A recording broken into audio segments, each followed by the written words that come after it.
Hello les amis, je vous retrouve pour une nouvelle vidéo sur le football français et la Ligue 1 et je vais vous présenter le match Rennes contre Marseille. C'est un match qui a lieu ce dimanche 17 mars 2024 à 17h05 pour le compte de la 26e journée du championnat de France de football de Ligue 1 Uber Eats saison 2023-2024. Alors Rennes c'est le 8e du classement qui reçoit Marseille le 7e. Donc dans cette vidéo on va revenir sur le classement de la Ligue 1 avec les statistiques de ces deux équipes. On verra ensuite le classement des meilleurs marqueurs et passeurs de Ligue 1 avec les meilleurs marqueurs et passeurs pour ces deux équipes toujours en Ligue 1.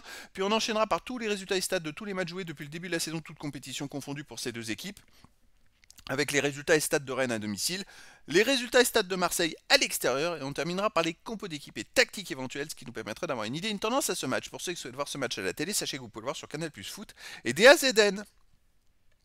Alors au classement, on a donc Rennes qui est 8ème de Ligue 1 avec 36 points en 25 matchs, 9 victoires, 9 nuls, 7 défaites, 38 buts marqués, 31 encaissés, plus 7 de différence de but. Alors ils sont à 2 ou 3 victoires des places pour la Ligue des Champions et pour la Coupe d'Europe, je précise.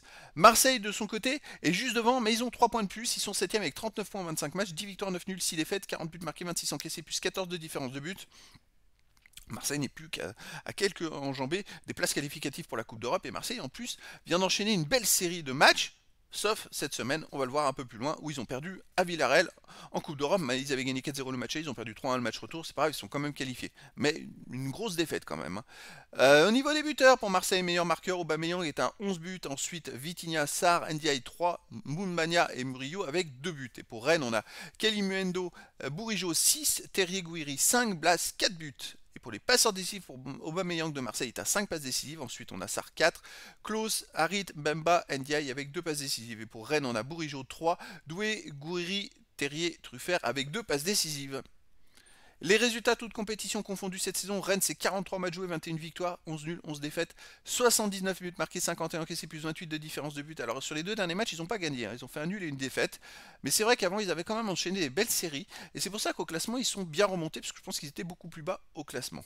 Marseille de son côté, cette saison 43 matchs joués, 19 victoires, 13 nuls, 11 défaites, 72 buts marqués, 48 encaissés plus 24 de différence de but. C'est à peu près les mêmes stats, à quelque chose près que Rennes. Marseille reste donc sur une grosse défaite à Villarreal 3-1 en C3 ce jeudi. Donc il peut y avoir de la fatigue. En plus, ils jouent à Rennes à l'extérieur. Mais c'est vrai qu'il peut y avoir de la fatigue après cette défaite. En plus, ils ont été ultra dominés. Ils avaient quand même gagné 4-0 le match aller. Ils ont été menés 3-0 avant de mettre un but à la 94e. Mais très très compliqué pour Marseille. Avant, pourtant, ils avaient enchaîné 5 victoires de suite en championnat. Et en plus, en gagnant à chaque fois d'au moins 2 buts. Ce qui était une performance assez... 5 victoires de suite avec championnat et C3. Ce qui était une grande performance. Et donc Marseille était plutôt en forme. Mais là, il y a le match dans les jambes. Il joue à Rennes qui n'a pas joué cette semaine. On va voir ce que ça va donner. Au niveau des matchs à domicile, Rennes reste sur une défaite contre Lorient. Avant, ils avaient enchaîné quand même 4 victoires en 5 matchs, avec 4 victoires et un nul. Donc c'est une équipe quand même qui se tient à domicile, qui est plutôt costaud. Marseille à l'extérieur, mais effectivement ils ont gagné 5-1 à Clermont il y a 2 matchs.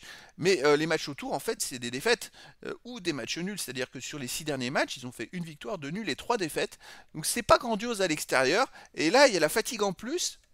On va voir comment ils vont se ressaisir. Au niveau des compos d'équipe et tactiques, les deux équipes joueraient en 4-3-3. Alors pour Marseille, ce serait plus un 4-3-1-2. Mais on va revenir dessus après. Alors pour Rennes, avec gardien Mandanda, défense Doué, Omari, Bélocian, Truffert, milieu de terrain Bourigeaud, Matusiwa, Santa Maria, attaquant Blas, Kalimuendo et Gouiri. Et pour Marseille, on aurait en gardien Lopez, défense Merlin, Balerdi, Meïté, Mbemba, milieu de terrain Harit, Gay, Veritou, milieu offensif Ndiaye, attaquant Aubameyang et Sarr. Donc voilà les amis, le décor est planté entre ces deux équipes. Difficile de savoir laquelle sera la plus forte. Rennes est derrière Marseille au classement, mais Marseille sera peut-être fatigué de cet enchaînement de matchs cette semaine. Ça serait une occasion pour Rennes d'ailleurs de revenir sur Marseille s'ils battaient Marseille justement. Par contre pour Marseille il faut gagner pour essayer de maintenir le rythme des équipes qui sont devant eux et pour essayer d'accrocher une place en Coupe d'Europe pour la saison prochaine. Donc les amis, je vous donne rendez-vous ce dimanche 17 mars 2024 à 17h05 pour le match de la 26e journée du championnat de France de football de Ligue 1 Uber Eats saison 2023-2024. Rennes, le 8e du classement, reçoit Marseille, le 7e. Voilà les amis, je vous dis à très bientôt pour une nouvelle vidéo.